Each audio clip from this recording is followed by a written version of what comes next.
I learned how to be invisible when I was 9 years old. That was the year my sister, Sophie, got a brand new BMW for her birthday, while I watched from the window in a secondhand sweater. In my family, Sophie was the golden child. She went to a $50K a year private academy. I went to a public school with leaking ceilings. My parents paid her full Yale tuition and threw a 50-person garden party.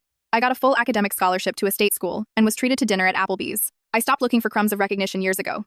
Instead, I built an empire in the dark.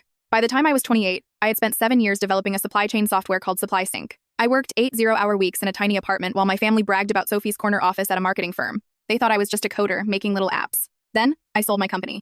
The deal was for $310 million. After taxes and bonuses for my team, I walked away with $160 million in my pocket. I bought a $4 million waterfront home in Brooklyn and a Lexus. I didn't tell a soul. This past Thanksgiving, I decided to go home. Not for love, but for closure. The dinner was the typical Sophie show. My sister was flaunting her engagement to Chase, a hedge fund manager.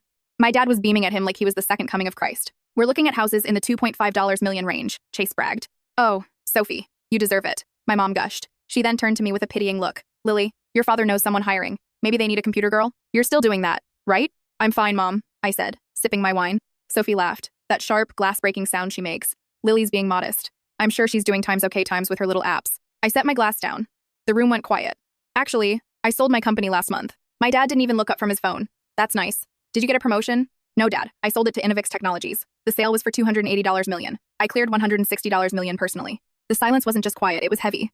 My Aunt Laura actually dropped her fork. Millions? Sophie gasped, her face turning white. You're a coder. You live in a dump and drive a Honda. I kept the Honda, I said calmly. But I also bought a 5-bedroom house in Brooklyn. Cash. I pulled out my phone and showed them my liquid checking account balance. Asterisk, asterisk, $25,500,000.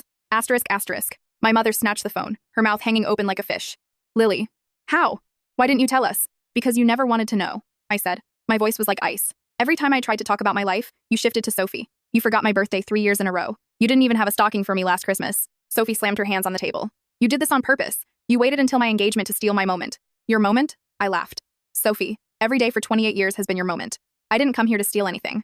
I came here to see if I still cared about your opinion. I looked at my parents. They were staring at me like I was a stranger. I realized I don't, I said. I built this life without your help, your money, or your pride. I'm not invisible anymore. I'm just gone. I stood up, grabbed my Lexus keys, and walked out. Sophie was screaming obscenities behind me, and my mother was sobbing into her napkin. A week later, their lawyer called. They actually had the audacity to demand $5 million as reimbursement for raising me. My response was simple. If you call me again, I will release the financial records showing you spent $200K on Sophie's Yale degree while I lived on ramen at a state school. Try me. I haven't heard from them since. I spent Christmas in Aspen with people who actually know my middle name. Sophie got her dream wedding, but I saw the photos online and felt nothing. The best part? I don't have to be the good daughter anymore. I'm just the owner of my own life.